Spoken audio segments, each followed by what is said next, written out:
ಎಲ್ರಿಗೂ ನಮಸ್ಕಾರ. Welcome back to my channel. ನಾನು ಪೂಜಾ. ಇವತ್ತು ಮಂಗಳವಾರ ಮಧ್ಯಾಹ್ನದಿಂದ ವ್ಲಾಗ್ನ ಸ್ಟಾರ್ಟ್ ಮಾಡ್ತಾ ಇದ್ದೀನಿ. ಮಧ್ಯಾಹ್ನದ ಅಡುಗೆ ಸ್ಟಾರ್ಟ್ ಮಾಡ್ಕೊಂಡಿದ್ದೀನಿ. ಕುಂಬಳಕಾಯಿ ಸಾಂಬಾರ್ ಮತ್ತು ರೈಸ್ ಮಾಡೋಣ ಅಂತ. ನಾರ್ಮಲ್ ಆಗಿ ಕುಂಬಳಕಾಯಿ ಸಾಂಬಾರ್ ತುಂಬ ಕಡಿಮೆ ಮಾಡೋದು ಮನೆಗಳಲ್ಲಿ. ನಾವಂತ ಅಲ್ಲ, ನಿಮ್ಮ ಮನೆಯಲ್ಲೂ ತುಂಬ ಕಡಿಮೆ ಅನಿಸುತ್ತೆ ಕುಂಬಳಕಾಯಿ ಸಾಂಬಾರ್ ಮಾಡೋದು.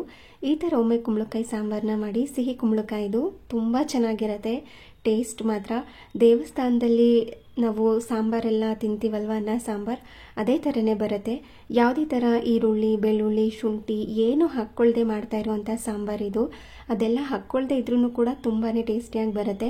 ಮೊದಲಿಗೆ ಕುಂಬಳಕಾಯಿನ ಬೇಯಿಸ್ಕೋಬೇಕು. ಅದಕ್ಕೋಸ್ಕರ ಒಂದು ಪಾತ್ರೆಗೆ ನೀರನ್ನು ಹಾಕಿ ಕಟ್ ಮಾಡಿ ಇಟ್ಕೊಂಡಿರುವಂಥ ಕುಂಬಳಕಾಯಿ ಸಿಪ್ಪೆ ತೆಗಿದೇನೆ ಸೇರಿಸ್ಕೊಂಡಿದ್ದೀನಿ, ಅಂದರೆ ಸಿಪ್ಪೆ ಸಮೇತ. ಸ್ವಲ್ಪ ದೊಡ್ಡ ದೊಡ್ಡ ಹೋಳುಗಳಾಗಿಯೇ ಕಟ್ ಮಾಡ್ಕೋಬೇಕು. ನಂತರ ಅದಕ್ಕೆ ಸ್ವಲ್ಪ ಅರಿಶಿನ ಪುಡಿ ಹಾಕಿನೇ 2-3 ಹಸಿಮೆಣಸಿನಕಾಯಿನ ಸ್ಲಿಪ್ ಮಾಡಿ ಸೇರಿಸಿ, ಹಾಗೆಯೇ ಅದಕ್ಕೆ ಸ್ವಲ್ಪ ಉಪ್ಪನ್ನು ಕೂಡ ಸೇರಿಸ್ಕೊಂಡು ಒಂದು ಲಿಡ್ಡನ್ನು ಕ್ಲೋಸ್ ಮಾಡಿ ಅದನ್ನು ಬೇಯೋದಕ್ಕೆ ಇಟ್ಕೋತೀನಿ. ಅದು ಬೇಯೋ ಅಷ್ಟರಲ್ಲಿ ಇನ್ನೊಂದು ಸೈಡಲ್ಲಿ ಬೇಳೆನೂ ಕೂಡ ಬೇಯೋದಕ್ಕೆ ಇಟ್ಕೋತಾ ಇದ್ದೀನಿ. ಎರಡನ್ನೂ ಕೂಡ ಒಟ್ಟಿಗೆ ಕುಕ್ಕರ್ಗೆ ಹಾಕಿ ಬೇಯಿಸ್ಕೋಬೋದು. ಆವಾಗ ಕುಂಬಳಕಾಯಿ ಬೆಂದೋಗಿ ಎಲ್ಲ ಮ್ಯಾಶ್ ಆಗೋ ಥರ ಆಗಿಬಿಡುತ್ತೆ, ತಿನ್ನೋದಕ್ಕೆ ಸಿಗೋದಿಲ್ಲ. ಅದಕ್ಕೋಸ್ಕರ ಸೆಪ್ರೇಟಾಗಿ ಬೇಯಿಸ್ಕೊಂಡು ಆ ನಂತರ ಸಾಂಬಾರನ್ನ ಮಾಡ್ಕೋತೀನಿ. ಇವಾಗ ಕುಂಬಳಕಾಯಿ ಕೂಡ ಬೇಯೋದಕ್ಕೆ ಸ್ಟಾರ್ಟ್ ಆಗಿದೆ, ಹಾಗೆ ಕುಕ್ಕರ್ ಕೂಡ ಕೂಗಿರುತ್ತೆ. ನಂತರ ಇಲ್ಲಿ ಒಗ್ಗರಣೆಗೂ ಕೂಡ ರೆಡಿ ಮಾಡ್ಕೋತಾ ಇದ್ದೀನಿ. ಹಾಗೆ ಸ್ವಲ್ಪ ಇದಕ್ಕೆ ಹುಣಸೆ ಹಣ್ಣು ಕೂಡ ಬೇಕು. ನಾನಿಲ್ಲಿ ಟೊಮೆಟೊ ಹಾಕ್ಕೋತಾ ಇಲ್ಲ, ಬರೀ ಹುಣಸೆ ಹಣ್ಣಿನ ರಸ ಮಾತ್ರ ಸೇರಿಸ್ಕೋತಾ ಇರೋದು. ಅದಕ್ಕೋಸ್ಕರ ಸ್ವಲ್ಪ ಹುಣಸೆ ಹಣ್ಣನ್ನು ಜಾಸ್ತಿನೇ ನೆನೆಸಿಟ್ಕೋತಾ ಇದ್ದೀನಿ. ಇನ್ನು ಒಗ್ಗರಣೆಗೂ ಅಷ್ಟೇ ಜಾಸ್ತಿ ಪದಾರ್ಥ ಯಾವುದು ಬೇಡ, ಸಿಂಪಲ್ ಒಗ್ಗರಣೆ ಹಾಕ್ಕೊಳ್ಳೋದು. ಹಾಗೆಯೇ ಇದೆಲ್ಲ ರೆಡಿಯಾಗೋ ಅಷ್ಟರಲ್ಲಿ ಸೈಡಲ್ಲಿ ಏನಾದರೂ ಸಣ್ಣ ಪುಟ್ಟ ಕೆಲಸಗಳಿದ್ರೆ ಅದನ್ನು ಕೂಡ ಮಾಡ್ಕೊಳ್ಳೋದಕ್ಕೆ ಸ್ಟಾರ್ಟ್ ಮಾಡ್ಕೋತೀನಿ. ಒಂದು ಸಾರಿ ಅಡುಗೆ ಮನೆಗೆ ಎಂಟ್ರಿ ಆದರೆ ಏನಾದರೂ ಅಡುಗೆ ಅಥವಾ ಏನಾದರೂ ತಿಂಡಿ ಮಾಡೋದಕ್ಕೆ ಸ್ಟಾರ್ಟ್ ಮಾಡ್ಕೊಂಡಿರ್ತೀನಿ ಅಂದರೆ ಸಣ್ಣ ಪುಟ್ಟ ಕೆಲಸಗಳನ್ನೂ ಕೂಡ ಆವಾಗಲೇ ಮಾಡ್ಕೋತೀನಿ. ಪದೇ ಅಡುಗೆ ಮನೆಗೆ ಹೋಗೋದು, ಅಲ್ಲೇ ಜಾಸ್ತಿ ಹೊತ್ತು ಟೈಮ್ ಸ್ಪೆಂಡ್ ಮಾಡೋದು, ನಿಂತಿರೋದು, ಈ ಥರ ಎಲ್ಲ ಆಗ್ತಾಯಿದ್ರೆ ಕಾಲು ನೋವು ಬರ್ತಾ ಇರುತ್ತೆ ಅಂತ. ಇವಾಗೇನಾದ್ರೂ ಬೇರೆ ಕೆಲಸ ಏನೂ ಇರೋದಿಲ್ಲ, ಆಲ್ಮೋಸ್ಟ್ ಎಲ್ಲ ರೆಡಿಯಾಗಿರುತ್ತೆ. ಇನ್ನು ಕುಂಬಳಕಾಯಿ ಕೂಡ ಬೇಯಬೇಕು, ಕುಕ್ಕರ್ ಕೂಡ ಕೂಗಿರುತ್ತಲ್ವ, ಅದು ಕೂಡ ಕೂಲ್ ಆಗಬೇಕಲ್ವ. ಅಲ್ಲಿ ತನಕ ಟೈಮ್ ಯಾಕೆ ವೇಸ್ಟ್ ಮಾಡೋದು. ಇನ್ನು ಸಣ್ಣ ಪುಟ್ಟ ಕೆಲಸಗಳಿದ್ರೆ ಅದನ್ನೆಲ್ಲ ಮಾಡ್ಕೊಳ್ಳೋದು. ಈ ಥರ ಮೆಣಸಿನಕಾಯಿ ಏನಾದರೂ ಬಿಡಿಸಿ ಸ್ಟೋರ್ ಮಾಡ್ಕೊಳ್ಳೋದಿದ್ರೆ, ರವೆ ಏನಾದ್ರೂ ಹುರಿಯೋದಿದ್ರೆ ಅದನ್ನು ಹುರಿದು ಸ್ಟೋರ್ ಮಾಡ್ಕೋತಾ ಇರ್ತೀನಿ. ಇನ್ನು ಚಾಪ್ ಮಾಡ್ಕೊಂಡಾಗ ಚಾಪಿಂಗ್ ಬೋರ್ಡ್ ಆಗಿರ್ಬೋದು, ಯಾವುದಾದ್ರೂ ಪ್ಲೇಟ್ಸ್ಗಳು ಯಾವುದಾದ್ರೂ ಇದ್ದೇ ಇರುತ್ತೆ. ಪಾತ್ರೆ ಅಂತೂ ಅಡುಗೆ ಮಾಡೋದಕ್ಕೆ ಬಂದಮೇಲೆ ಅದನ್ನೆಲ್ಲ ತೊಳೆದಿಟ್ಕೋತಾ ಇರ್ತೀನಿ. ಈ ಥರ ಕೆಲಸಗಳನ್ನ ಅವಾಗಲೇ ಮಾಡ್ಕೋತಾ ಇದ್ರೆ ಜಾಸ್ತಿ ಕೆಲಸ ಅಂತ ಅನಿಸೋದಿಲ್ಲ. ಪದೇ ಅಡುಗೆ ಮನೆಗೆ ಬಂದು ಇದನ್ನು ಸ್ಟೋರ್ ಮಾಡ್ಕೋಬೇಕು, ಅದನ್ನು ಸ್ಟೋರ್ ಮಾಡ್ಕೋಬೇಕು ಅಂತ ತಲೆನೋವೇ ಇರೋದಿಲ್ಲ. ಅದಕ್ಕೋಸ್ಕರ ಯಾವಾಗ ಅಡುಗೆ ಮಾಡೋಕ್ಕೆ ಬರ್ತೀವಲ್ವ, ಆ ಟೈಮ್ನಲ್ಲಿನೇ ಟೈಮ್ ಸಿಕ್ತಾಗೆಲ್ಲ ಈ ಕೆಲಸಗಳನ್ನೆಲ್ಲ ಮಾಡ್ಕೋತಿರ್ತೀನಿ. ಅದಕ್ಕೋಸ್ಕರ ಬೇಗ ಕೆಲಸ ಆಗಿಬಿಡುತ್ತೆ. ಹಾಗೆ ಜಾಸ್ತಿ ಕೆಲಸ ಅಂತ ಅನಿಸೋದಿಲ್ಲ, ಸ್ಟ್ರೆಸ್ ಕೂಡ ಅನಿಸೋದಿಲ್ಲ. ನೀವು ಕೇಳ್ತಾ ಇರ್ತೀರಾ, ಎಷ್ಟು ಕೆಲಸ ಮಾಡ್ತೀರಾ ಪೂಜಾ, ನಿಮಗೆ ಸ್ಟ್ರೆಸ್ಸೇ ಆಗಲ್ವಾ ಅಂತ. ಈ ಥರ ಅವಾಗಲೇ ಸಣ್ಣ ಪುಟ್ಟ ಕೆಲಸಗಳನ್ನೆಲ್ಲ ಮಾಡ್ಕೋತಾ ಇದ್ರೆ ಸುಸ್ತು ಕೂಡ ಆಗೋದಿಲ್ಲ, ಸ್ಟ್ರೆಸ್ ಕೂಡ ಆಗೋದಿಲ್ಲ.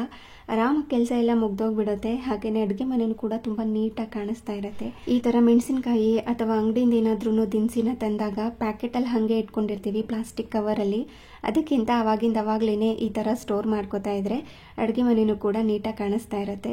ಹಾಗೆ ಮೊನ್ನೆ ಬ್ರೆಡ್ ಕೂಡ ತರಿಸಿದ್ದೆ, ಅದು ವ್ಯಾಲಿಡಿಟಿ ಇವತ್ತೇ ಮುಗ್ದೋಗ್ತಾ ಇತ್ತು. ಇನ್ನು ಪ್ಯಾಕೆಟಲ್ಲಿ ಹಾಗೆ ಇಟ್ಟಿದ್ರೆ ಏನಾಗ್ಬಿಡುತ್ತೆ, ನಾವು ಮರ್ತೇ ಹೋಗ್ಬಿಡ್ತೀವಿ.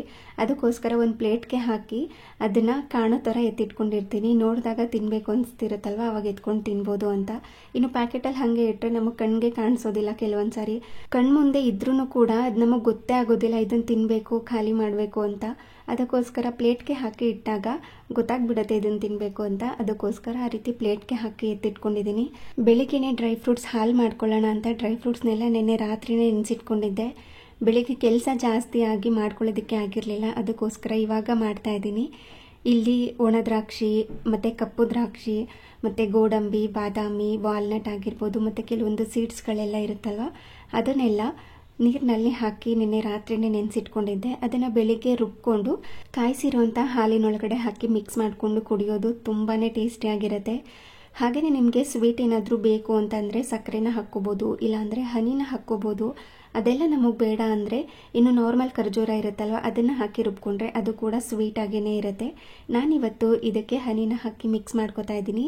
ಇವತ್ತು ಬಿಸಿ ಹಾಲಿಗಿಂತ ಕಾಯಿಸಿ ಆರಿಸಿ ತಣ್ಣಗೆ ಮಾಡಿಕೊಂಡು, ಅಂದರೆ ಫ್ರಿಜ್ನಲ್ಲಿ ಇಟ್ಕೊಂಡು ಅದಕ್ಕೆ ಈ ಪೇಸ್ಟನ್ನ ಹಾಕಿ ಮಿಕ್ಸ್ ಮಾಡಿಕೊಂಡು ಕುಡಿದ್ವಿ. ತುಂಬ ಚೆನ್ನಾಗಿ ಬಂದಿರುತ್ತೆ. ಕೆಲವರು ಡೈಲಿ ಡ್ರೈ ಫ್ರೂಟ್ಸ್ ತಿನ್ನೋದಕ್ಕೆ ಇಷ್ಟಪಡೋದಿಲ್ಲ ಅಂಥವರು ಈ ಥರ ಮಾಡ್ಕೊಂಡು ಕುಡೀರಿ ಒಮ್ಮೆ, ನಿಮಗೂ ಕೂಡ ಇಷ್ಟ ಆಗ್ಬೋದು.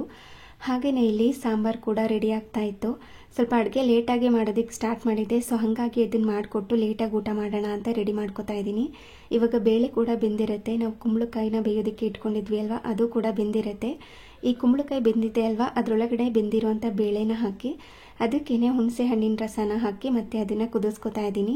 ರುಚಿಗೆ ತಕ್ಕಷ್ಟು ಉಪ್ಪನ್ನು ಕೂಡ ಸೇರಿಸ್ಕೋಬೇಕು. ಬೇಯುವಾಗ ಸ್ವಲ್ಪ ಉಪ್ಪನ್ನು ಹಾಕ್ಕೊಂಡಿರ್ತೀವಿ, ಇವಾಗಲೂ ಸ್ವಲ್ಪ ಸೇರಿಸ್ಕೋಬೇಕಾಗತ್ತೆ. ಹಾಗೆಯೇ ಖಾರದ ಪುಡಿ ಕೂಡ ಖಾಲಿ ಆಗಿತ್ತು. ನಾವು ಇದನ್ನು ಸಾಂಬಾರು ಪುಡಿ ಅನ್ನೋದಕ್ಕಿಂತ ಖಾರದ ಪುಡಿ ಅಂತ ಬಳಸೋದೇ ಹೆಚ್ಚು.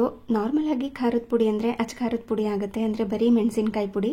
ನಮ್ಮ ಕಡೆ ಸಾಂಬಾರು ಪುಡಿಗೂ ಕೂಡ ಖಾರದ ಪುಡಿ ಅಂತಲೇ ಹೇಳೋದು. ನಾನು ಮಾಡಿದ ಸಾಂಬಾರು ಪುಡಿ ಅಲ್ವಾ ಇದು, ಬಳಸೇ ಇರಲಿಲ್ಲ ಮಾಡಿದಾಗಿಂದನೂ. ಸ್ವಲ್ಪ ಅಮ್ಮ ಕೊಟ್ಟಿದ್ದೇ ಇತ್ತು, ಅದನ್ನೇ ಬಳಸ್ತಾ ಇದ್ದೆ. ಇವತ್ತೇ ಫಸ್ಟ್ ಟೈಮ್ ಇದನ್ನು ಬಳಸ್ತಾ ಇರೋದು. ಅಂದರೆ ಸ್ಟಾರ್ಟಿಂಗ್ ಸಾಂಬಾರು ಪುಡಿ ಮಾಡಿದಾಗ ಒಂದ್ಸಾರಿ ಟ್ರೈ ಮಾಡಿದೆ, ಸಾಂಬಾರು ತುಂಬ ಚೆನ್ನಾಗಿ ಬಂದಿತ್ತು. ಕಲರ್ನ ನೀವು ನೋಡಿರ್ಬೋದು, ಒಳ್ಳೆ ಕಲರ್ ಕೂಡ ಬಂದಿತ್ತು. ಟೇಸ್ಟ್ ಮಾತ್ರ ತುಂಬ ಚೆನ್ನಾಗಿತ್ತು. ಹಾಗೆ ಇವಾಗ ಅದನ್ನು ಒಂದು ಬಾಕ್ಸ್ಗೆ ಹಾಕ್ಕೊಂಡು ಈ ಕುದೀತಾ ಇರುವಂಥ ಬೇಳೆ ಮತ್ತು ಈ ಕುಂಬಳಕಾಯಿ ಇದೆ ಅಲ್ವಾ, ಅದರೊಳಗಡೆ ಸಾಂಬಾರು ಪುಡಿನ ಸೇರಿಸ್ಕೊತಾ ಇದ್ದೀನಿ. ಬೇಳೆನ ಹಾಕ್ಕೊಂಡಿರ್ತೀವಲ್ವ, ಸೊ ಹಾಗಾಗಿ ಮಸಾಲೆ ಏನೂ ರುಬ್ಬೋ ಅಗತ್ಯ ಇಲ್ಲ. ಆರಾಮಾಗಿ ಹಿಂಗೇನೆ ಮಿಕ್ಸ್ ಮಾಡ್ಕೊಂಡು ಕುದಿಸ್ಕೊತಾ ಇದ್ರೆ ಸಾಂಬಾರು ಗಟ್ಟಿಯಾಗಿ ಬರುತ್ತೆ.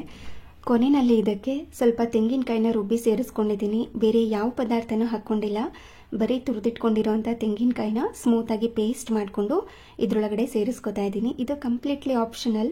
ಈ ತೆಂಗಿನಕಾಯಿ ಹಾಕ್ಕೊಂಡ್ರೆ ಟೇಸ್ಟ್ ತುಂಬ ಚೆನ್ನಾಗಿರುತ್ತೆ, ಅದಕ್ಕೋಸ್ಕರ ಹಾಕ್ಕೊಂಡಿದ್ದೀನಿ. ತೆಂಗಿನಕಾಯಿನ ಹಾಕಿದ ಮೇಲೆ ಚೆನ್ನಾಗಿ ಇದನ್ನು ಮಿಕ್ಸ್ ಮಾಡಿಕೊಂಡು ಕುದಿಸ್ಕೋಬೇಕು. ಇನ್ನು ಒಗ್ಗರಣೆನೂ ಅಷ್ಟೇ ತುಂಬ ಸಿಂಪಲ್. 1-2 ಸ್ಪೂನಷ್ಟು ಎಣ್ಣೆನ ಕಾಯಲಿಕ್ಕೆ ಇಟ್ಕೊಂಡು ಅದಕ್ಕಾದ ನಂತರ ಅದಕ್ಕೆ ಸ್ವಲ್ಪ ಸಾಸಿವೆ ಹಾಗೆ ಸ್ವಲ್ಪ ಜೀರಿಗೆನೂ ಕೂಡ ಸೇರಿಸ್ಕೊತಾ ಇದ್ದೀನಿ.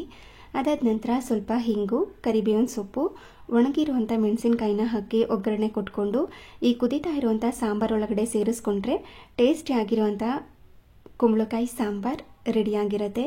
ನಾನು ಮೊದಲೇ ಹೇಳಿದಾಗೆ ಇದಕ್ಕೆ ಈರುಳ್ಳಿ, ಬೆಳ್ಳುಳ್ಳಿ, ಶುಂಠಿ ಯಾವುದನ್ನು ಹಾಕ್ಕೊಂಡಿಲ್ಲ. ತುಂಬ ಸಿಂಪಲ್ ಆಗಿ ಕಡಿಮೆ ಪದಾರ್ಥದಲ್ಲಿ ಮಾಡಿರುವಂಥ ಸಾಂಬಾರಿದು. ಸಿಹಿ ಕುಂಬಳಕಾಯಿ ಮೊದಲೇ ಸಿಹಿ ಇರುತ್ತೆ, ಅದಕ್ಕೆ ಬೆಲ್ಲ ಸೇರಿಸ್ಕೊಳ್ಳೋ ಅಗತ್ಯ ಇರೋದಿಲ್ಲ. ಕೊನೆಯಲ್ಲಿ ಸ್ವಲ್ಪ ಸಣ್ಣದಾಗಿ ಕಟ್ ಮಾಡಿ ಇಟ್ಕೊಂಡಿರೋಂಥ ಕೊತ್ತಂಬರಿ ಸೊಪ್ಪನ್ನು ಹಾಕಿ ಇನ್ನೊಮ್ಮೆ ಚೆನ್ನಾಗಿ ಮಿಕ್ಸ್ ಮಾಡ್ಕೊಂಡು ಕುದಿಸ್ಕೊಂಡ್ಬಿಡ್ತು ಅಂದರೆ ಕುಂಬಳಕಾಯಿ ಸಾಂಬಾರು ಕಂಪ್ಲೀಟಾಗಿ ರೆಡಿಯಾಗಿರುತ್ತೆ. ನಾವು ದೇವಸ್ಥಾನಗಳಲ್ಲಿ ತಿಂತೀವಿ ಅಲ್ವಾ, ಸೇಮ್ ಅದೇ ಥರ ಟೇಸ್ಟ್ ಬರ್ತಾ ಇರುತ್ತೆ. ಘಮ ಆಗಿರ್ಬೋದು, ಟೇಸ್ಟ್ ಆಗಿರ್ಬೋದು, ಎಕ್ಸಾಕ್ಟ್ ಅದೇ ಥರ ಅಂತ ಹೇಳೋದಿಲ್ಲ, ಅಂದರೆ ಸಿಮಿಲರ್ ಆಗಿ ಸೇಮ್ ಟೇಸ್ಟ್ ಬರ್ತಾ ಇರುತ್ತೆ. ಒಮ್ಮೆ ಈ ಥರ ಟ್ರೈ ಮಾಡಿ. ಇದಕ್ಕೆ ಬಿಸಿ ಬಿಸಿ ಅನ್ನ, ಈ ಕುಂಬಳಕಾಯಿ ಸಾಂಬಾರು, ನೆಂಚ್ಕೊಳ್ಳೋದಕ್ಕೆ ಅಂತ ಸ್ವಲ್ಪ ಉಪ್ಪಿನಕಾಯಿ, ಹಾಗೆಯೇ ಈ ಉದ್ದಿನ ಹಪ್ಪಳ ಇದೆ ಅಲ್ವಾ, ಅದನ್ನು ಎಣ್ಣೆಗೆ ಹಾಕಿರಲಿಲ್ಲ, ಸುಟ್ಕೊಂಡಿದ್ದೆ. ಉದ್ದಿನ ಹಪ್ಪಳನ ಸುಟ್ಟರೆ ಟೇಸ್ಟ್ ಚೆನ್ನಾಗಿರುತ್ತೆ. ಇನ್ನು ಅಕ್ಕಿ ಹಪ್ಪಳನ ಎಣ್ಣೆಗೆ ಹಾಕಿದ್ರೆ ಟೇಸ್ಟ್ ಚೆನ್ನಾಗಿರುತ್ತೆ. ಯಾರ್ಯಾರಿಗೆಲ್ಲ ಸುಟ್ಟಿರುವಂಥ ಉದ್ದಿನ ಹಪ್ಪಳ ಇಷ್ಟ ಅಂತ ಕಮೆಂಟ್ ಮಾಡಿ ತಿಳಿಸಿ. ಊರುಗಳಲ್ಲಿ ನಾವಿದ್ದಾಗ, ಅಂದರೆ ನಾವು ಚಿಕ್ಕ ವಯಸ್ಸಲ್ಲಿದ್ದಾಗ ಅಡುಗೆ ಎಲ್ಲ ಸೌದೆ ಒಲೆನಲ್ಲೇ ಮಾಡ್ತಾ ಇದ್ದಿದ್ದು. ಅವಾಗೆಲ್ಲ ಹಪ್ಪಳನ ಎಣ್ಣೆಗೆ ಹಾಕ್ತಾ ಇದ್ದಿದ್ದು ತುಂಬ ಕಡಿಮೆ. ಯಾರಾದರೂ ಗೆಸ್ಟ್ ಬಂದಾಗ ಇಲ್ಲ ಅಂದರೆ ಹಬ್ಬಗಳಲ್ಲಿ ಮಾತ್ರ ಎಣ್ಣೆಗೆ ಹಾಕ್ತಾ ಇದ್ದಿದ್ದು. ಇನ್ನು ನಾರ್ಮಲ್ ದಿನಗಳಲ್ಲೆಲ್ಲ ಸಿಂಪಲ್ ಆಗಿ ಈ ಕೆಂಡದ ಮೇಲೆ ಸುಟ್ಕೊಂಡೆ ಊಟಕ್ಕೆ ಬಳಸ್ಕೊತಾ ಇದ್ದಿದ್ದು. ಯಾರಿಗೆಲ್ಲ ಇದು ನೆನಪಿದೆ, ನಿಮ್ಮನೇನಲ್ಲೂ ಹೀಗೆ ಮಾಡ್ತಾ ಇದ್ರಾ ಅಂತ ಕಮೆಂಟ್ ಮಾಡಿ ತಿಳಿಸಿ. ಹಾಗೆ ಇದು ಸಾಯಂಕಾಲ ಆಲ್ಮೋಸ್ಟ್ ಲಂಚ್ ಎಲ್ಲ ಮುಗಿಸ್ಕೊಂಡು ಸ್ವಲ್ಪ ಬೇರೆ ಕೆಲಸಗಳೆಲ್ಲ ಇತ್ತು. ಯೂಟ್ಯೂಬ್ ಕೆಲಸ ಆಗಿರ್ಬೋದು ಮತ್ತು ಇನ್ಸ್ಟಾಗ್ರಾಮ್ ಕೆಲಸ, ಅದನ್ನೆಲ್ಲ ಮಾಡ್ಕೋತಾ ಇರ್ತೀನಿ ಟೈಮ್ ಸಿಕ್ತಾಗೆಲ್ಲ. ಇನ್ನು ಸಾಯಂಕಾಲ ಕೂಡ ಆಯ್ತಲ್ವ, ಇನ್ನೂ ತಲೆ ಬಾಚ್ಕೊಂಡು ಮುಖ ತೊಳೆದು ಬಾಗಿಲು ಮುಂದೆ ನೀರನ್ನು ಚಿಮುಕ್ಸಿ ದೀಪ ಹಚ್ಚೋದು. ಡೈಲಿ ಬೆಳಗ್ಗೆ ಒಂದ್ಸಾರಿ ನಾನು ಇಲ್ಲ ನಮ್ಮ ಅತ್ತೆ ಪೂಜೆ ಮಾಡಿರ್ತೀವಿ, ಸಾಯಂಕಾಲ ಒಂದ್ಸಾರಿ ನಾನು ರೆಗ್ಯುಲರ್ ಆಗಿ ದೀಪನ ಹಚ್ತೀನಿ. ಇನ್ನು ನಾರ್ಮಲ್ ಹೆಣ್ಮಕ್ಳು ವಿಚಾರ ಗೊತ್ತೇ ಇರುತ್ತೆ, ಆ ಟೈಮ್ನಲ್ಲಿ ಇರೋದಿಲ್ಲ ಅಷ್ಟೇ. ಇನ್ನು ಡೈಲಿ ದೀಪನ ಈವ್ನಿಂಗ್ ಟೈಮ್ನಲ್ಲಿ ಹಚ್ತೀನಿ. ತುಂಬ ಜನದ ಮನೆಯಲ್ಲಿ ಅಭ್ಯಾಸ ಇರುತ್ತೆ ಈ ಥರ 2 ಟೈಮು ಕೂಡ ಪೂಜೆ ಮಾಡೋದು, ದೀಪ ಹಚ್ಚೋದು ಈ ಥರ. ಕೆಲವೊಬ್ಬರು ಮನೆಯಲ್ಲಿ ಇರೋದಿಲ್ಲ, ಬೆಳಗ್ಗೆ ಮಾತ್ರ ಪೂಜೆ ಮಾಡಿರ್ತಾರೆ, ಈವ್ನಿಂಗ್ ಟೈಮ್ನಲ್ಲಿ ಏನು ಹಚ್ಚೋದಿಲ್ಲ. ಆಲ್ಮೋಸ್ಟ್ ಎಲ್ಲರ ಮನೆಯಲ್ಲೂ ಮಾಡ್ತೀರಾ ಅಂತ ಅಂದ್ಕೊಂಡಿದ್ದೀನಿ. ಯಾರ್ಯಾರ ಮನೆಯಲ್ಲಿ ಮಾಡ್ತೀರಾ ಅಂತ ಕಮೆಂಟ್ ಮಾಡಿ ತಿಳಿಸಿ. ಇನ್ನು ಈವ್ನಿಂಗ್ ಆಯಿತು ಅಂದರೆ ಗೊತ್ತೇ ಇದೆ, ಟೀ ಟೈಮ್ ಇಲ್ಲಾಂದರೆ ಕಾಫಿ ಟೈಮ್, ಸ್ನ್ಯಾಕ್ಸ್ ಟೈಮ್ ಅಂತ ನಡೀತಾನೆ ಇರುತ್ತೆ. ನಾರ್ಮಲ್ ಆಗಿ ನಾವು ಈವ್ನಿಂಗ್ ಟೈಮ್ನಲ್ಲಿ ಕಾಫಿ ಕುಡಿಯೋದಕ್ಕಿಂತ ಜಾಸ್ತಿ ಟೀನೇ ಪ್ರಿಫರ್ ಮಾಡ್ತೀವಿ. ಅಂದರೆ ಎಲ್ಲರಿಗೂ ಕೂಡ ಟೀನೇ ಇಷ್ಟ ಆಗುತ್ತೆ ಈ ಟೈಮ್ನಲ್ಲಿ ಕುಡಿಯೋದಕ್ಕೆ. ಟೀನು ಕೂಡ ಮಾಡಲಿಕ್ಕೆ ಇಟ್ಕೊಂಡು, ಹಾಗೆಯೇ ಇವತ್ತು ನಿಪ್ಪಟ್ಟು ರೆಸಿಪಿನ ಶೂಟ್ ಮಾಡೋಣ ಅಂತ ಅಂದ್ಕೊಂಡು ನಿಪ್ಪಟ್ಟು ರೆಸಿಪಿ ಕೂಡ ಮಾಡಿದೆ. ತುಂಬ ಚೆನ್ನಾಗಿ ಬಂದಿತ್ತು. ನಮ್ಮಮ್ಮ ನನಗಿಂತ ತುಂಬ ಚೆನ್ನಾಗಿ ಮಾಡ್ತಾರೆ. ಅವರು 4-5 ಥರ ನಿಪ್ಪಟ್ಟು ಮಾಡ್ತಾರೆ. ಅದರಲ್ಲಿ ಒಂದು ಥರ ಇದು, ಅಂದರೆ ಯಾವುದೇ ಥರ ಮೈದಾ ಹಿಟ್ಟನ್ನು ಬಳಸ್ತೇನೆ ಮಾಡೋ ಅಂತಹ ನಿಪ್ಪಟ್ಟಿದು. ನಾರ್ಮಲ್ ಆಗಿ ನಿಪ್ಪಟ್ಟು ಅಂದಾಗ ಕೆಲವು ಜನ ಮೈದಾ ಹಿಟ್ಟನ್ನೆಲ್ಲ ಹಾಕಿ ಮಾಡ್ಕೋತಾರೆ, ಇನ್ನು ಕೆಲವರು ಬರೀ ಅಕ್ಕಿ ಹಿಟ್ಟು ಮತ್ತು ಕಡಲೆ ಹಿಟ್ಟು ಎಲ್ಲ ಮಿಕ್ಸ್ ಮಾಡಿ ಮಾಡ್ಕೊಳ್ಳೋದು. ನಾನಿವತ್ತು ಯಾವುದೇ ಥರ ಮೈದಾ ಹಿಟ್ಟನ್ನು ಬಳಸ್ದೇನೆ ಮಾಡುವಂತಹ ನಿಪ್ಪಟ್ಟನ್ನ ಮಾಡಿದ್ದೆ. ಈ ನಿಪ್ಪಟ್ಟನ್ನ ನಮ್ಮಮ್ಮನ ಹತ್ರ ಹೇಳಿಸ್ಕೊಂಡು ಮಾಡಿದ್ದು. ಹಾಗೆಯೇ ನಮ್ಮಮ್ಮ ಇನ್ನೂ ಒಂಥರ ಮಾಡ್ತಾರೆ ನಿಪ್ಪಟ್ಟನ್ನ. ಅದು ಹೇಗೆ ಅಂತ ಅಂದರೆ, ಒಂದು ಕಾಟನ್ ಬಟ್ಟೆಗೆ ಅಕ್ಕಿ ಹಿಟ್ಟನ್ನು ಹಾಕಿ ಅದನ್ನು ಒಂಥರ ಮೂಟೆ ಥರ ಕಟ್ಟಿಟ್ಕೊಂಡು ಅದನ್ನು ನಾವು ಇಡ್ಲಿನ ಸ್ಟೀಮ್ ಮಾಡ್ಕೋತೀವಲ್ವ, ಆ ಥರ ಸ್ಟೀಮ್ ಮಾಡಿಕೊಂಡು ಆ ಹಿಟ್ಟನ್ನು ಸ್ವಲ್ಪ ಹದ ಮಾಡ್ಕೋತಾರೆ. ಅದಾದಮೇಲೆ ನಾರ್ಮಲಾಗಿ ನಿಪ್ಪಟ್ಟು ಚಕ್ಲಿ ಮಾಡೋ ಥರ ಮಾಡ್ತಾರೆ. ಅದು ಕೂಡ ತುಂಬ ಚೆನ್ನಾಗಿರುತ್ತೆ. ಆದರೆ ಅದು ಮಾಡೋದು ಸ್ವಲ್ಪ ಕಷ್ಟ ಆಗುತ್ತೆ ನನಗೆ. ಅದಕ್ಕೋಸ್ಕರ ಸಿಂಪಲ್ಲಾಗಿ ಮಾಡುವಂತಹ ನಿಪ್ಪಟ್ಟನ್ನ ಹೇಳಿಸ್ಕೊಂಡು ಮಾಡಿದ್ದೆ. ಈ ಅಡುಗೆಗಳನ್ನೆಲ್ಲ ನಾನು ಇವಾಗ ಕಲ್ತಿರೋದಲ್ಲ. ನಾರ್ತ್ ಇಂಡಿಯನ್ ಸ್ಟೈಲ್ ಸ್ವಲ್ಪ ಫ್ಯಾನ್ಸಿ ಐಟಮ್ಸ್ ಏನಿದೆ ಅಲ್ವಾ, ಅದನ್ನು ನಾನು ಕಲ್ತ್ಕೊಂಡಿರೋದು. ಅದೆಲ್ಲ ನಮ್ಮಮ್ಮಂಗೆ ಬರೋದಿಲ್ಲ. ಇನ್ನು ನಾರ್ಮಲ್ ಆಗಿ ನಾವು ನಮ್ಮ ಸೌತ್ ಇಂಡಿಯನ್ ಫುಡ್ಸ್ ಎಲ್ಲ ಮಾಡ್ತೀವಲ್ವ, ಅದೆಲ್ಲ ನಾನು ನಮ್ಮಮ್ಮನ ಹತ್ರನೇ ಹೇಳಿಸ್ಕೊಂಡು ಕಲ್ತಿದ್ದು. ತುಂಬ ಜನ ಕೇಳಿದ್ರಿ ನಿಮ್ಮ ಅಡುಗೆ ಯಾರು ಹೇಳ್ಕೊಟ್ಟಿದ್ದು ಅಂತ. ಎಲ್ಲ ಆಲ್ಮೋಸ್ಟ್ ನಮ್ಮಮ್ಮನ ಹತ್ರನೇ ಹೇಳಿಸ್ಕೊಂಡು ಕಲ್ತ್ಕೊಂಡಿರೋದು. ನಾನು ಇವಾಗ ಅಡುಗೆ ಮಾಡೋದಕ್ಕೆ ಸ್ಟಾರ್ಟ್ ಮಾಡಿದ್ದಲ್ಲ. ನಂಗೆ ಚಿಕ್ಕ ವಯಸ್ಸಿಂದನೂ ಅಡುಗೆ ಅಂದರೆ ತುಂಬಾ ಇಂಟ್ರೆಸ್ಟು. ಯಾಕೆಂದರೆ 5th ಸ್ಟ್ಯಾಂಡರ್ಡಿಂದನೇ ನಾನು ಅಡುಗೆ ಮಾಡೋದಕ್ಕೆ ಸ್ಟಾರ್ಟ್ ಮಾಡಿದೆ. ಮನೇಲಿ ಯಾರೂ ಇಲ್ಲ ಅಂತಂದರೆ ಶಾವಿಗೆ ಪಾಯಸ ಮಾಡ್ಕೊಂಡು ಕುಡಿದ್ಬಿಡೋದು. ಹಾಗೆ ಪಾತ್ರೆನೆಲ್ಲ ನೀಟಾಗಿ ತೊಳೆದಿಟ್ಟು ಅದು ಹೆಂಗೆ ಪಾತ್ರೆ ಇಡ್ತಿದ್ರು ಹಂಗೇನೆ ಸೆಟ್ ಮಾಡಿಬಿಡ್ತಿದ್ದೆ. ಅವಾಗಿಂದ ಅಷ್ಟೇ ಇಂಟ್ರೆಸ್ಟ್ ಆಗಿ ಅಡುಗೆ ಮಾಡ್ತಿದ್ದಿದ್ದು. ಇನ್ನು ಈ ಚಕ್ಲಿ ನಿಪ್ಪಟ್ಟೆಲ್ಲ ನಾನು ಮದುವೆಗೆ ಮುಂಚೆನೇ ಮಾಡೋದನ್ನು ಕಲ್ತ್ಕೊಂಡಿರೋ ಅಂಥ ರೆಸಿಪೀಸ್ಗಳಿದೆಲ್ಲ. ಹಾಗೆ ಇವತ್ತು ನಿಪ್ಪಟ್ಟು ರೆಸಿಪಿ ಶೂಟ್ ಮಾಡಿದ್ದೆ ಅಲ್ವಾ, ಅದನ್ನು ಎಷ್ಟು ಈಸಿಯಾಗಿ ಲಟ್ಟಿಸ್ಕೋಬೋದು. ನಾರ್ಮಲ್ ಆಗಿ ನಾವು ನಿಪ್ಪಟ್ಟು ಮಾಡ್ತೀವಿ ಅಂತಂದ್ರೆ ಅವ್ರು ಲಟ್ಸೋದೇ ಒಂದು ದೊಡ್ಡ ಕಷ್ಟ ಅನಿಸ್ತಾ ಇರತ್ತೆ. ಒಂದು ಕಡೆ ದಪ್ಪ, ಒಂದು ಕಡೆ ಸಣ್ಣ, ಇಲ್ಲ ಲಟ್ಸೋವಾಗ ಕಿತ್ತೋಗ್ಬಿಡುತ್ತೆ, ಆ ಥರ ಎಲ್ಲ ಆಗ್ತಾ ಇರತ್ತೆ. ಇನ್ನು ಕೆಲವರು ಸ್ವಲ್ಪ ಹಿಟ್ಟನ್ನು ಹಾಕಿ ಲಟ್ಟಿಸ್ತಾರೆ. ಅಂದರೆ ಒಣ ಹಿಟ್ಟು, ಹಸಿ ಹಿಟ್ಟು ಬರುತ್ತಲ್ವ, ಅದನ್ನೇ ಹಾಕಿ ಲಟ್ಟಿಸ್ತಿರ್ತಾರೆ. ಅದಕ್ಕಿಂತ ಈ ಥರ ಸಿಂಪಲ್ಲಾಗಿ ಮಾಡ್ಕೋಬೋದು. ಒಂದು ಬಾಳೆ ಎಲೆ ಮೇಲೆ ಸ್ವಲ್ಪ ಎಣ್ಣೆನ ಹಚ್ಚಿ ಈ ನಿಪ್ಪಟ್ಟು ಹಿಟ್ಟು ಏನಿತ್ತು ಅದನ್ನು ಹಾಕಿ ಅದ್ರ ಮೇಲೆ ಇನ್ನೊಂದು ಬಾಳೆ ಎಲೆನ ಹಾಕಿ ಈ ಥರ ಯಾವುದಾದ್ರೂ ಒಂದು ಪ್ಲೇಟ್ನ ಹಾಕಿ ಪ್ರೆಸ್ ಮಾಡ್ತು ಅಂದರೆ ಜಸ್ಟ್ 1 ಸೆಕೆಂಡ್ಗೆ ನಿಪ್ಪಟ್ಟು ರೆಡಿಯಾಗಿ ಹೋಗ್ಬಿಡುತ್ತೆ. ಈಕ್ವಲ್ ಆಗಿ ಸ್ಪ್ರೆಡ್ ಆಗಿರುತ್ತೆ. ಒಂದು ಕಡೆ ದಪ್ಪ, ಒಂದು ಕಡೆ ಸಣ್ಣ, ಈ ಥರ ಏನೂ ಇರೋದಿಲ್ಲ. ಜಸ್ಟ್ ಅರ್ಧ ಗಂಟೆಯಲ್ಲಿ ಈ ನಿಪ್ಪಟ್ಟನ್ನ ಮಾಡ್ಕೋಬೋದು.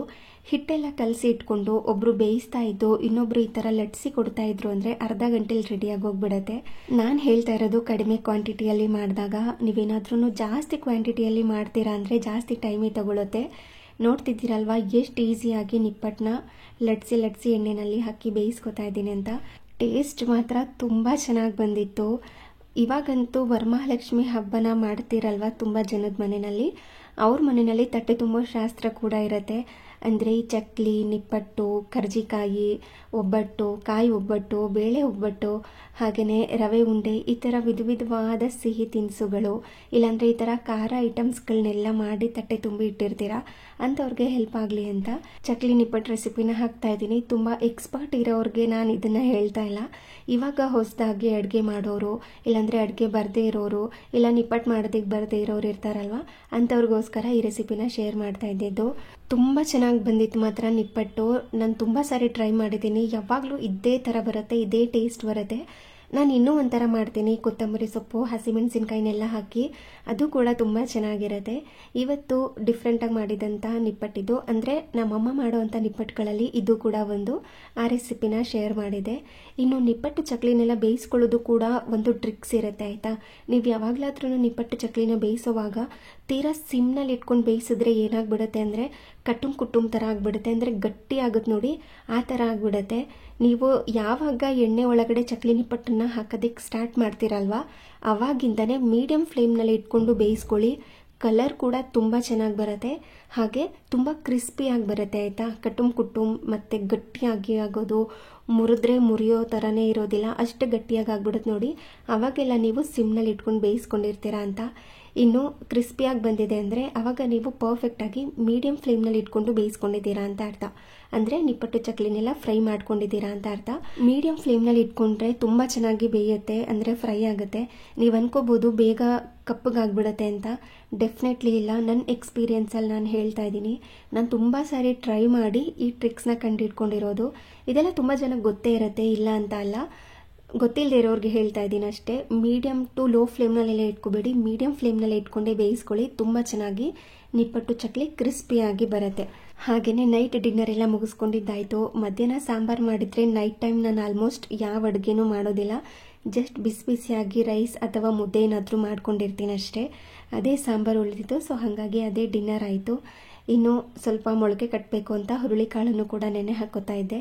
ಅದನ್ನು ಚೆನ್ನಾಗಿ ತೊಳೆದಿಟ್ಕೊಂಡು ನೆನೆಸ್ಕೊತಾ ಇದ್ದೀನಿ. ಊರಿಂದ ತಂದಿರುವಂಥ ಕಾಳುಗಳಿಗೆ ಜಾಸ್ತಿ ಕೆಮಿಕಲ್ ಹಾಕಿರೋದಿಲ್ಲ. ಅಮ್ಮಮ್ಮ ಅಂದರೆ ಯಾವುದಾದ್ರೂ ಅಂಗಡಿಲಿ ಸಿಗುತ್ತಲ್ವ ಮಾತ್ರೆ, ಅದನ್ನು ಹಾಕಿರ್ತಾರೆ ಕೆಟ್ಟೋಗಬಾರ್ದು ಅಂತ. ಇನ್ನು ಅಂಗಡಿಯಿಂದ ತಂದಿರೋದ್ರಲ್ಲಿ ಜಾಸ್ತಿ ಕೆಮಿಕಲ್ಸ್ ಇರುತ್ತೆ, ಅದನ್ನು ಜಾಸ್ತಿ ಹೊತ್ತೆ ತೊಳಿಬೇಕಾಗತ್ತೆ. ಇನ್ನು ಊರಿಂದ ತಂದಿರುವಂಥದ್ದಾದರೆ ಅವರೇ ಹೇಳ್ಬಿಡ್ತಾರೆ ಮಾತ್ರೆ ಹಾಕಿದ್ದೀನಿ ಇಲ್ಲ ಅಂತ. ಆವಾಗ ನಾವು ಹೆಂಗೆ ಬೇಕೋ ಆ ರೀತಿ 1-2 ಸಾರಿ ತೊಳೆದಿಟ್ಕೊಂಡ್ರೂ ಕೂಡ ಆಗುತ್ತೆ. ಇನ್ನು ನಾಳೆ ತಿಂಡಿಗೋಸ್ಕರ ಅಂತ ಸಬ್ಸಿಗೆ ಸೊಪ್ಪಿನ ಪುಲಾವ್ ಮಾಡೋಣ ಅಂತ ಅಂದ್ಕೊಂಡು ಹಸಿ ಬಟಾಣಿ ಹಾಕೋದಕ್ಕಿಂತ ಒಣ ಬಟಾಣಿ ಹಾಕಿದ್ರೆ ಚೆನ್ನಾಗಿರುತ್ತೆ ಅಂತ ಒಣ ಬಟಾಣಿನೂ ಕೂಡ ನೆನೆಸಿಟ್ಕೊಂಡಿದ್ದೀನಿ. ಊಟ ಎಲ್ಲ ಮುಗಿಸ್ಕೊಂಡು ಆಲ್ಮೋಸ್ಟ್ ಮನೆ ಕೆಲಸ ಎಲ್ಲ ಮುಗಿಸ್ಕೊಂಡು, ಅಂದರೆ ನೈಟ್ ರೊಟೀನ್ ಇರುತ್ತಲ್ವ ಅದನ್ನೆಲ್ಲ ಮುಗಿಸ್ಕೊಂಡು ಸ್ವಲ್ಪ ಹೊತ್ತು ಬಾಲ್ಕನಿಲಿ ಕೂತಿದ್ವಿ. ನಿನ್ನೆ ಮೊನ್ನೆಯಿಂದ ಅಂತೂ ಸಿಕ್ಕಾಪಟ್ಟೆ ಸೆಕೆ ಆಗ್ತಾ ಇದೆ, ಇವತ್ತು ಸೆಕೆ ಆಗ್ತಾ ಇತ್ತು. ಹಳೆ ಹಾಡುಗಳನ್ನ ಕೇಳಿಸ್ಕೊಂಡು ಸ್ವಲ್ಪ ಹೊತ್ತು ಟೈಮ್ ಸ್ಪೆಂಡ್ ಮಾಡಿದ್ವಿ. ಈ ಟೈಮ್ನಲ್ಲಿ ಸ್ವಲ್ಪ ಹಳೆ ಹಾಡುಗಳು ಬರ್ತಾ ಇರುತ್ತೆ, ಕೇಳೋದಿಕ್ಕೆ ತುಂಬ ಚೆನ್ನಾಗಿರುತ್ತೆ. ವಿವಿಧ ಭಾರತಿಯಲ್ಲಿ FM ಕೇಳೋರಿಗೆ ಗೊತ್ತಿರುತ್ತೆ ಈ ಟೈಮ್ನಲ್ಲಿ ಯಾವ ಹಾಡುಗಳು ಬರ್ತಿರುತ್ತೆ ಅಂತ. ಯಾರಿಗೆಲ್ಲ ಅಭ್ಯಾಸ ಇದೆ ಅಂತ ಕಮೆಂಟ್ ಮಾಡಿ ತಿಳಿಸಿ. ಹಾಗೆ ಇದಾಗಿತ್ತು ಇವತ್ತಿನ ವಿಡಿಯೋ ಇಷ್ಟ ಆಗಿದ್ರೆ ಪ್ಲೀಸ್ ಒಂದು ಲೈಕ್ ಮಾಡಿ. ಹಾಗೆ ನಿಮ್ಮ ಫ್ರೆಂಡ್ಸ್ ಆ್ಯಂಡ್ ಫ್ಯಾಮಿಲಿಗೆಲ್ಲ ಈ ವಿಡಿಯೋನ ಶೇರ್ ಮಾಡಿ.